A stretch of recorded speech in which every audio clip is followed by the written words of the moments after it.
The man accused of shooting a policeman dead in a London police station was a government employee, according to reports.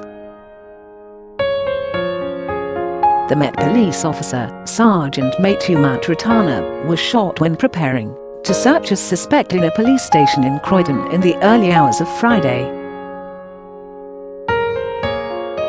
The suspected gunman has been widely reported to be Louis De Zoysa, 23, who was also hit by a bullet in the incident. De Zoysa was an employee of HMRC when he allegedly opened fire on the officer, reports The Sun. The Kiwi officer died of a gunshot wound to the chest. Investigators are reportedly probing what clearance De Zoysa he had and whether it gave him access to any weapons, databases, or tax records. The alleged killer remains in hospital, where he is receiving treatment after the September 25 incident.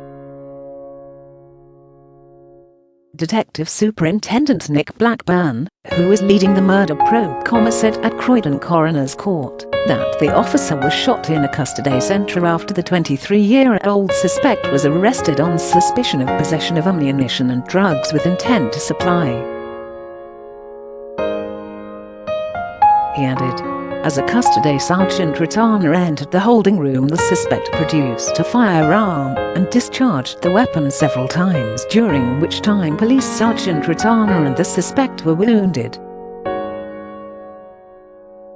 Close quote. The coroner's hearing was told a preliminary post-mortem found the officer's cause of death to be a gunshot wound to the chest. Close quote. De Zoysa was described as remaining critically ill in hospital on Friday. His family home in Norbury, southwest London, and an address in Banstead, Surrey, were being searched this week as the shooting probe continues. The suspect is said to have opened fire while still in the handcuffs in the custody area of Croydon Police Station as officers prepared to search him with a metal detector. The Met has said no police weapons were discharged in the incident.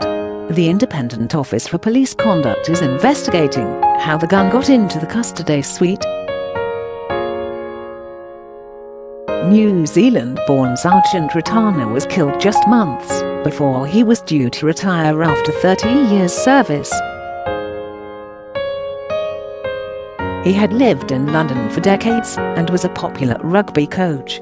Last week, the fallen officer's partner Su Bushby paid tribute to him. She said, "There aren't really any words for how I'm feeling right now about the loss of Matt, about losing someone I loved and was so close to, in such a tragic manner." Mirror Online has approached HMRC for comment.